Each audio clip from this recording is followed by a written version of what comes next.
Gabby Concepcion, payag sa reunion movie nila ni Sharon pero may kondisyon. Gabby Concepcion, hinihinging magandang kwento para sa reunion movie kasama si Sharon Cuneta. Ano nga ba ang mga hinihinging kondisyon ni Gabby Concepcion para maisakatuparan ang kanyang pinapangarap na movie reunion? Kasama ang dati niyang asawang si Sharon Cuneta. Sa isang ulat ng Philippine Entertainment Portal, PEP, na lumabas noong ika-19 ng Setyembre, nagbahagi si Gabby ng kanyang pananaw tungkol sa proyekto. Ayon kay Gabby, napakahalaga ng kwento para sa kanya upang matuloy ang kanilang muling pagtutulungan sa pelikula. Maging tapat tayo, guys. Mahalaga sa akin ang istorya. Hindi lang dahil may pelikula kami ni Sharon, o nagtagumpay ang mga dati naming pelikula, ay makakasiguro na ito ay magiging hit, pahayag niya. Para kay Gabby, ang istorya ay dapat hindi lamang maganda, kundi dapat din itong maging makabuluhan para sa kanilang mga tagahanga. Dapat magandang kwento rin ito para sa kanila at para sa atin.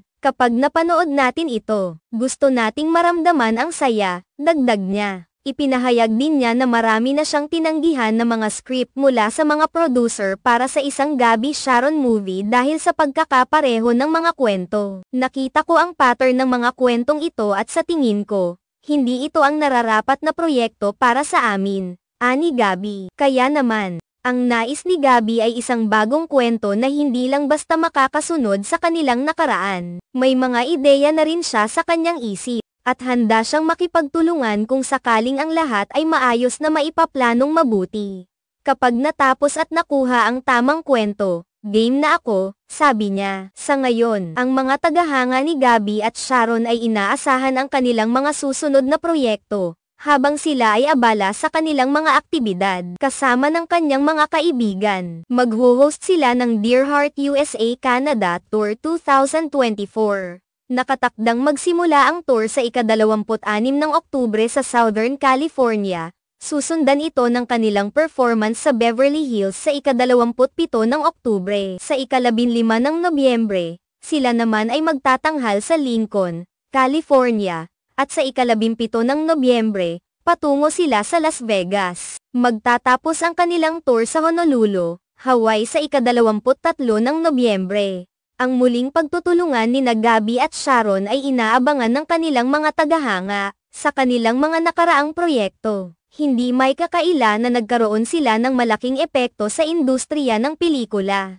Ang kanilang chemistry sa screen at ang kanilang mga kwento ay yumantig sa puso ng maraming tao. Kaya't ang posibilidad ng isang reunion movie ay tiyak na magiging isang malaking kaganapan. Sa kabila ng mga hamon sa paggawa ng isang bagong pelikula, ang mga tagahanga ay umaasang magkakaroon ng pagkakataon na makita silang muling nagtutulungan. Ang kanilang kasaysayan bilang isang on-screen couple ay patuloy na nagbibigay ng inspirasyon sa mga susunod na henerasyon ng mga artista at manunood. Samantalang hinihintay ang mga susunod na balita tungkol sa kanilang reunion, tiyak na magiging masaya ang mga tagahanga na makasama sina Gabby at Sharon sa kanilang mga upcoming events. Ang kanilang tour ay isang magandang pagkakataon para sa mga tagahanga na makilala at makasama ang kanilang mga paboritong artista sa personal.